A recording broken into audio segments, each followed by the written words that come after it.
Hello, everybody. This is rhythm exercise group number 2 in your book. And we're going to go through things in 3/4 time, 3 beats per measure. Rhythm exercise group used, number 1 used 4 beats per measure, which is a more common way of doing it. So common, it's actually called common time in some contexts. And now we're in 3/4. Dancers are no strangers to 3/4 in that you use it for waltz work and a lot of other movement. It's still a common enough term or common enough meter. And we're just going to go through these exercises here, starting with number 9. And if you look at the top of the page, we are going to be doing this in 2 different tempos. And it says 92 and 72 beats per minute.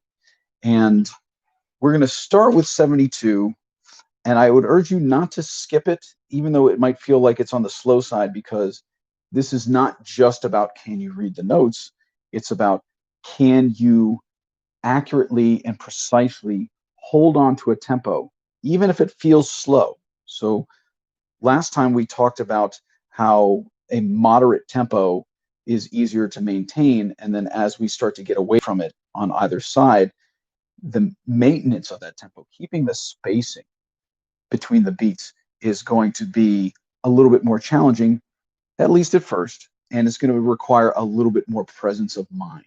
So we're going to do it at 72 beats per minute, go through it. As before, make sure you're counting out loud. We're trying to put language to rhythm. We're trying to make sure that you can keep that part of your brain engaged as you're doing other things, right? And with the idea that that will translate more and more to your movement. So we're going to look at number 9, exercise number 9. And we're going to do this in 72 beats per minute now, 72.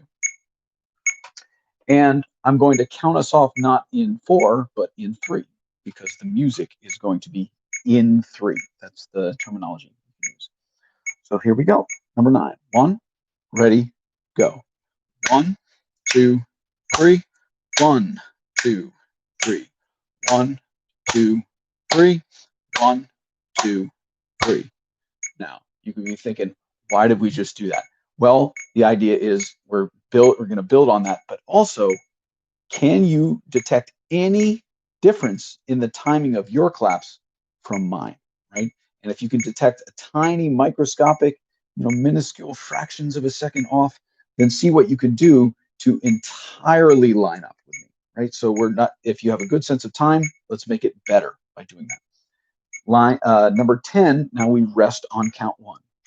And if you notice, the first beat of each measure is now replaced with the number of the measure, meaning 1, 2, 3, 2, 2, 3, 3, 2, 3, 4, 2, 3.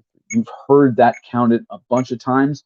This is a musical application of it where we're just trying to keep track of the rhythm, and we're trying to make sure that we keep our place going across the page. So line number 10. 1, ready, go.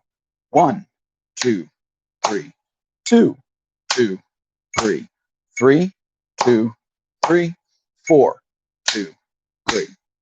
All right, so we had a quarter note rest in the beginning of the measure, 2 quarter notes. Now, number 11, we have a half rest, 2 counts of silence before a single quarter note. So we're only clapping on beat 3. 1, ready, go. 1, 2, 3. 1, 2, 3. 1, 2, 3. 1, 2, 3. Make sure you're counting. Keep reminding yourself. I'll keep reminding you. Keep counting. And number 12, we have a quarter note followed by 2 quarter rests. So we're basically just sliding that single note to the front of the bar. 1, ready, go. 1, 2, 3. 1, 2, 3. 1, 2, 3. 1, 2, 3. Notice that that fourth measure is written a little differently. And all I did was just show you that the quarter rests can be replaced by a half rest. And that's a little bit of interplay that I put in there so that when you're looking at quarter S, you're looking at the notation, you can start to basically surmise the general thing it's going for, right? It's note, silence, silence. And that can be written a couple different ways. And those other ways, those two different ways, will eventually come up in different circumstances themselves. So it's just basically a way to plant a slightly useful clue along the way. Number 13. So we have a quarter note and then a half note. Now, clapping half notes is weird because a half note implies a long sound. If I wanted to create a long sound on my hands, I don't know, I'd use friction or something like that. If I wanted to do it on a percussion instrument, well, I got a bunch in this room. If I wanted to do a long sound, for example, on this drum, well, the instrument rings. So I have some options, 1, 2, 3, like that. I can make it ring or I can make it silent. For clapping, we're going to hold our hands together. We're going to hold the hands together for the duration of the note. And again, this is just basically to add some sensitivity to note duration. Note duration is a secondary issue. Most of the time, we're going to be more interested in when the note starts, but when the note ends can occasionally be, for example, if you're trying to cue off of music and you need to listen for a short note versus a long note, a short sound versus a long sound. So I'm trying to make you aware of note duration as well as note commencement when the notes start. So here is 13. 1, ready, go. 1, 2, 3. 1, 2, 3. 1, 2, 3. 1, 2, 3. Simple enough. Hopefully you're counting out loud. And number 14. Number 14 has a specific relationship to 13. See if you can figure it out even before I say it. Let's do number 14 now. 1, ready, go. 1, 2, 3. 1, 2, 3. 1, 2, 3. 1, 2, 3. All right. So take a look at 13 and 14 and see if you can catch what's similar, catch what's different. And if you noticed, all the note heads, all the notes happen at the same time. They all start at the same time, but it's whether silence is introduced. So it's just a little sensitivity to note duration. How long something is what I want you to be aware of. They all have the same number of notes. All those notes start at the same time, but 13, if I were to play it on a long sounding instrument, would have no silence in it whatsoever. And 14, well, each measure would have at least, well, no, not at least, exactly one count of silence. So let's go back through 9, 10, 11, 12, 13, and 14. And this time we're going to do it at 92 beats per minute. So this was 72. So you can hear that. So it's literally, think of a metronome as an adjustable clock where you can, rather than it only ticking 60 times per minute, well, what if you had a clock that would do 61 times per minute? And in this case, this is 72 times per minute. And then I can speed it up. So now this is 92. So let's hear that difference again. 72, right here. I'm just dialing it in. 1, 2, 3, 1, 2, 3. I almost have to chop the beat in half. And 1, and 2, and 3, to make sure I'm not speeding up. And then I go to 92, and I'm not going to have that same issue. 1, 2, 3. I have to change my approach a little bit, be a little bit more eager to get to the next note. Right? That would be one way to think of the tempo differences in this particular case. We have 92 beats per minute. Here we go, number 9. And we're going to use, in this case, we're going to use the 1, 2, 3, 2, 2, 3, 3, 2, 3, 4, 2, 3 counting method, just to keep track as we go across the page. I do want to remind you, of course, keep counting.